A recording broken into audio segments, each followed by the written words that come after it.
स्वागत है आप सभी को आपके इस YouTube चैनल एग्जाम पास में। आज मैं आपके लिए एक महत्वपूर्ण टॉपिक लाया हूं जो आपके एग्जाम के लिए रामबाण साबित होगा। आपके एग्जाम में मात्र 2 दिन रह गया है। मैं उसी को देखते हुए ये सभी टॉपिक लाया हूं जो आपके एग्जाम में अगर इस टॉपिक से पढ़ के जाते हैं यानी रिविजन करके जाते हैं तो 2 से 3 क्वेश्चन हमेशा पूछे जाते हैं। क्योंकि प्लांट किंगडम यानी पादप जगत आपके एग्जाम के लिए बहुत महत्वपूर्ण साबित होता है। हर एक वर्ष से क्वेश्चन बनते हैं। तो हम लोग आज क्विक रिवीजन करेंगे इस टॉपिक से। मैं क्विक रिवीजन के लिए ये टॉपिक लाया हूँ आपके लिए, तो आप लोग इस चैनल पे बने रहेगा, ये वीडियो अंतिम तक दिखेगा ताकि आपके एग्जाम में क्वेश्चन बने तो आपको 1 से 2 नंबर इससे मिल जाए। क्योंकि पता है कि 1 से 2 नंबर ही हर एक एग्जाम के लिए बहुत महत्वपूर्ण होता है। तो हम लोग शुरू करते हैं प्लांट किंगडम। तो प्लांट किंगडम की बात कर ले तो इसमें सबसे पहले देखते हैं जीवाणु यानी जिसे बैक्टीरिया के नाम से जानते हैं।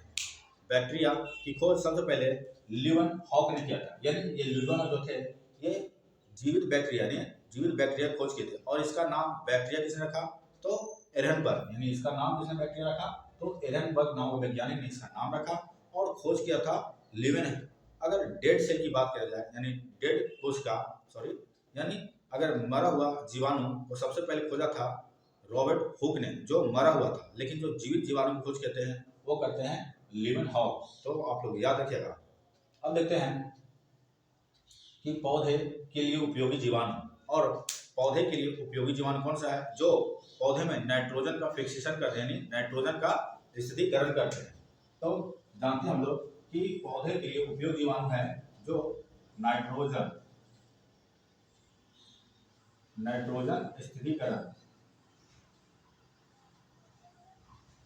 नाइट्रोजन के स्थिरीकरण में सहायक होते हैं।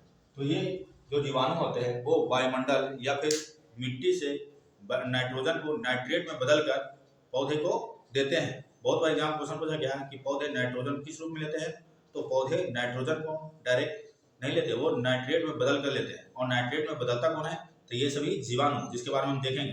तो देखते सबसे पहले जो पौधे में जो वायुमंडल में या स्वतंत्र रूप से निवास रहता है उसे बोलते हैं वो बैक्टीरिया है, यानी इनाविना और नॉन स्टॉप। ये सभी बैक्टीरिया स्वतंत्र रूप से रहते हैं वायुमंडल में और पौधे में ये नाइट्रोजन का फिक्सेशन करते हैं।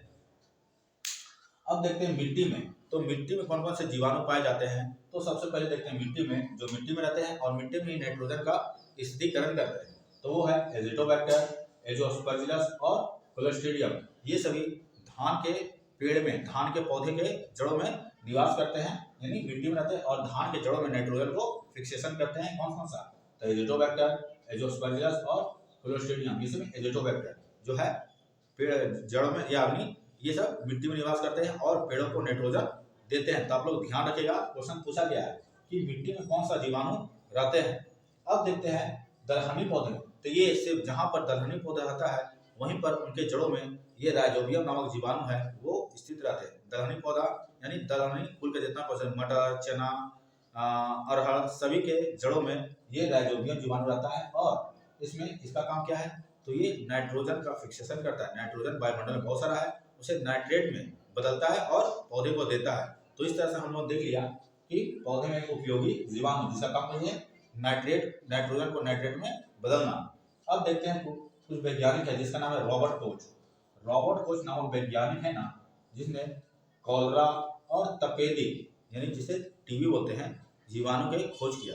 कॉलरा और तपेदी को समझिएगा, कॉलरा जीवाणु खोज किया रॉबर्ट कोच, टीबी यानी तपेदी जीवाणु खोज किया रॉबर्ट कोच ने। और इन्होंने जर्म सिद्धांत दिया, यानी जर्म सिद्धांत किसने दिया तो रॉबर्ट कोच ने ही जर्म सिद्धांत दिया। अब देखते हैं कि रेबीज के टीका और दूध का पाश्चराइजेशन किसने किया तो लुई पास्चर नामक वैज्ञानिक आते हैं। लुई पास्चर नामक वैज्ञानिक आते हैं जिन्होंने रेबीज का टीका और दूध का पाश्चराइजेशन की खोज की। दूध का पाश्चराइजेशन और रेबीज के टीका खोज लुई पास्चर ने किया। पिछले बार एग्जाम में बिहार के एसआई के एग्जाम के पीटी जो में क्वेश्चन पूछा गया था दूध का पाश्चराइजेशन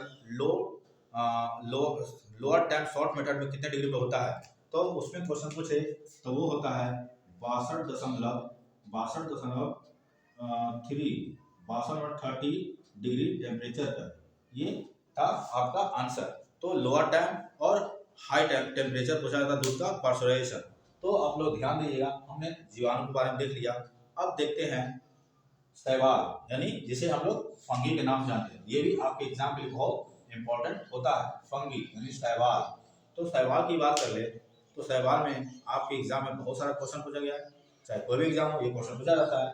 तो सबसे पहले शैवाल, तो शैवाल जो है वो पादप जगत में थाइलोफाइटा यानी थाइलोफाइटा समूह का पादप है, यानी इसका तो थाइलोफाइटा है, तो थाइलोफाइटा में आता है। अब देखते हैं तो शैवाल का जो अध्ययन है वो फाइकोलॉजी में किया जाता है। बहुत बार क्वेश्चन पूछा गया है कि शैवालों का अध्ययन फाइकोलॉजी में किया जाता है। शैवाल का अध्ययन संबंध है फाइकोलॉजी, आप लोग याद रखिएगा। अब देखते हैं एक होता है कोलोरेला शैवाल। ये कोलोरेला जो शैवाल है उसका उपयोग अंतरिक्ष यात्री इसे अपने साथ अपने हौज में लेकर जाते हैं अंतरिक्ष में, और वहाँ इसमें से भोजन और ये पानी भी सोखता है तो पानी भोजन ये प्राप्त करते हैं क्लोरेला से, क्योंकि इसमें बहुत ज़्यादा प्रोटीन की मात्रा होती है। तो बहुत बार क्वेश्चन पूछा गया है कि अंतरिक्ष यात्री किस शैवाल को अपने साथ ले जाते हैं, तो क्लोरेला शैवाल ये।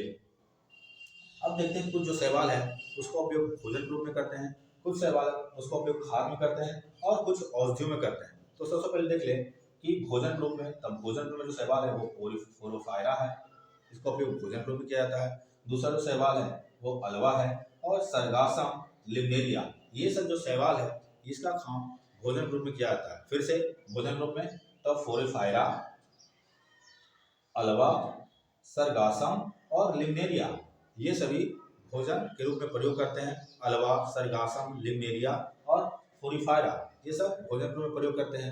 अब देखते हैं कि जो खाद के रूप में, यानी खाद में डाला जाता है, खाद में मिलाकर पेड़ पौधे में डाला जाता है, उसमें किसका प्रयोग किया जाता है, तो नॉन स्टॉप और एनाबिना और केल ये सभी खाद के रूप में प्रयोग किया जाता है।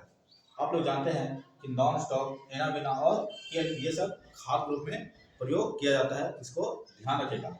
अब देखते हैं औषधि, तो औषधि में जो वही है क्लोरेलिया, जो क्लोरेला से ही बनाया जाता है, कोलेरिया, वो प्रतिजैविक है, एंटीबायोटिक है ये। तो आप लोग ध्यान रखिए, इसे ध्यान से देखिएगा। अब आता है लिमनेरिया, तो लिमनेरिया भी ये सभी खाद के रूप में प्रयोग किए जाते हैं। जीवाणु और शैवाल, हमने जीवाणु और शैवाल के बारे में देख लिया। तो हम लोग अब इसे नेक्स्ट वीडियो में देखेंगे, तब तक के लिए धन्यवाद।